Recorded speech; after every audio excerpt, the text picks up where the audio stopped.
Judy, talk to us about the Center for Individual and Family Development that you're the director of now, out in Cotter?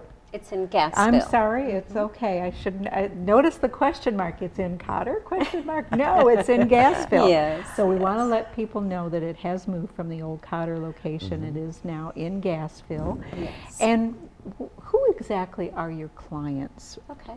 Well, we have the outpatient clinic, and so we work with children from the age of 3 up, all the way to adults and geriatrics. And so we do mental health counseling with adults. We have some adult groups going on, which is really helpful. I think the clients are liking that, being able to process things, events in their lives and experiences that they have.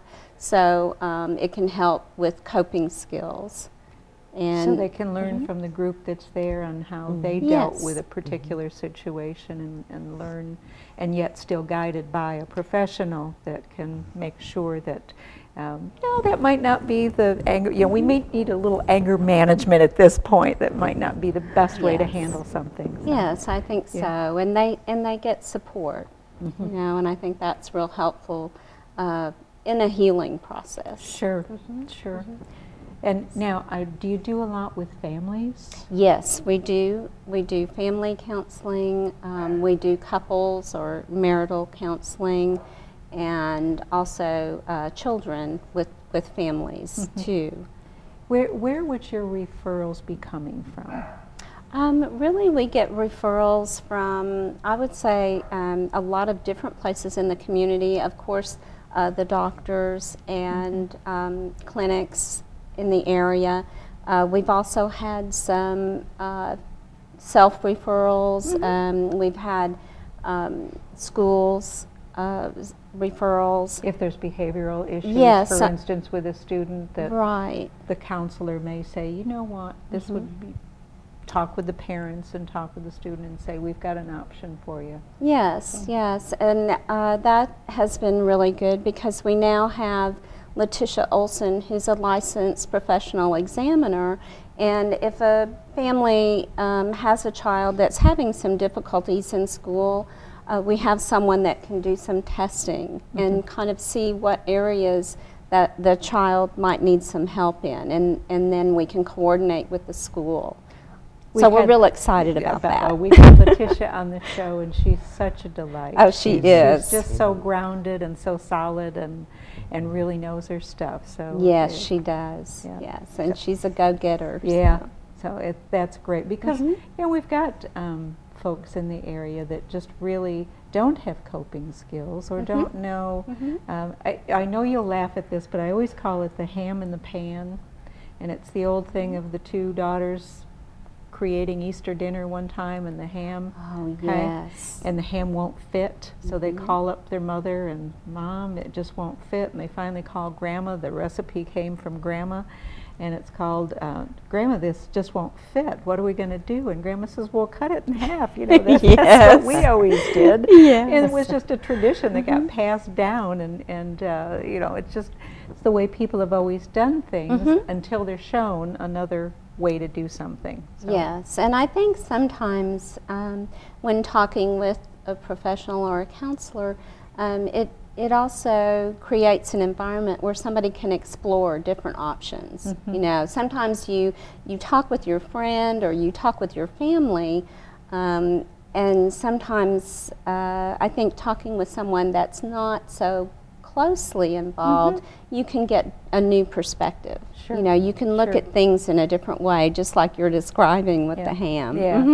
So just there's no vested interest, so they can be more objective, and it's not a personal, it's personal, but it's not such a close family that they can't differentiate and step away and come up with some ideas for the person that they're counseling. So. Well, what are your hours out there? I don't even know. Our hours are from 9 in the morning until 5 in the afternoon. And then if someone is having difficulties after that time, if there's an emergency or a crisis, they can call the clinic, and then it rolls over to the hospital. I see. And they will connect them with a therapist who's on call that will help them. Help them through that crisis Yes. moment or situation. Yes, yes. Well, Deb, you've been busy. Tell us what you've been up to these days. I've been busy making sure that we had such good people as Judy and Letitia. And you've done a great job. Great job. Oh, I tell you, we've been doing a lot of marketing. We're trying to make sure that our community knows that we have this service available and that we've added new people so that we'll be more well-rounded in what the community might need. Because I think we're seeing a lot of changes with our children. There's a lot of stress that's put on them that I didn't experience as a child. Yeah. You know, we have people that have lost jobs, you know, the economy is so bad. Right. There are so many stressors that families are faced with that when you add in an issue with a child, it can be an overwhelming situation. So we're trying to get out there, educate the public for what we have, and if we don't have what you need, we'll help you network to where you need to be.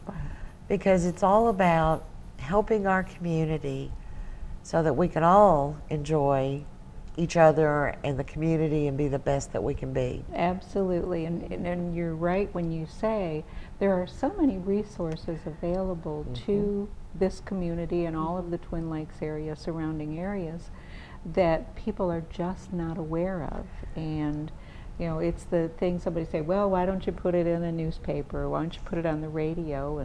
And you may use all those avenues, but if somebody didn't read the paper that day or didn't turn the radio on that day, they've missed knowing what's available to them. So it is real important for people to be aware that these various services are available. Now, will you go out to groups if asked? Like Yes. the civic groups Yes. or Yes. church Yes. groups? Okay. Okay. What is a number they can reach at?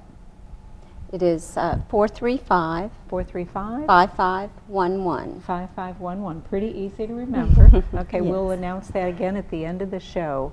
And because people need to know, now, go into a little more detail, if you would please, on the geriatric portion of it. What is that you're dealing with? What are you seeing when people walk through the door? Your older clients. Well, I think as you grow older and you experience life changes, sometimes things come up from long ago. And so what I've experienced with the clients that I'm working with is that they want to be able to talk about some of these things. And that's where it's like creating that space where they can Safe zone. talk about and process some experience that they've had in their lives that they may not want to share with a friend or something like that. So I think that's what I've experienced. Okay. What that immediately, where my mind leaps to, are these folks that have perhaps been in a war, and they've stuffed it down for so many years, and Yes. it keeps popping back up. It does, so to speak. because A lot of hardships that they live Yes. through, and you know, we all want our kids to have things better than we did, and they do that with their children. And I think there's a time when they start like a life review of all the things I've lived through and dealt with. And you know, sometimes because you survived and your buddy didn't in a war, or you survived and your sibling didn't during the Depression. Survivor's guilt. yes. Yeah, Yes. there's so many nuances that we can touch. And I think that I know there was a psychologist or psychiatrist, C.G. Jung, that referred to it as the second half of life, because the first half of your life you're working, you're building, you're raising your families, you're doing things like that, and then in the second half you're looking for what the meaning of your life is. And Doing a so lot of reflecting. a lot of reflecting. So it is kind of giving value and meaning to your life experiences. And what a great way to be able to do that, because I think all of us, or many of us, go through that that phase Yes. of saying, you know, is that all there is? Yes, yes. Or how come my child's not president? Or, you know, Yes. where did I go wrong? But but so you guide them through, and Yes. and is that also done? Can be done either on a one-on-one or in a group. Yes, it can. It can. And we do have one-on-one counseling, and also with the geriatric population too, you can do family counseling and group counseling, because that's another area where people can get support and I think kind of find some of that meaning in their life experiences. When someone that's listening today and they have some challenges in their life and they want to call the number and say, okay, I'm ready to take that step and come in for some counseling, they can do a self-referral? Yes, they can. They can do a self-referral. Yes. And just by calling the number. And then what about cost and insurance? We accept all major medical coverage, Medicare, Medicaid, all the commercials, Blue Cross Blue Shield, Okay. all of those things. And a lot of times when they do a self-referral, Donna, we'll need to call the primary care physician to receive that order. I see. And that allows us then to open up a chart and start helping that person. And it also lets us then be able to talk to the primary care physician. If Dr. Price gives, he's our psychiatrist, if he puts them on medication, then we need the primary care to know, so as they go in for treatment, he'll know, you know, what meds they're on, won't mix drugs, things like that. It's a way to keep our service in line with that health care record, so that we don't interfere with any other healthcare needs. Okay. We need to take a short break, ladies. We'll be right back, so don't go away. We've got a whole lot more information for you to share in the second half of our show. We'll be right back.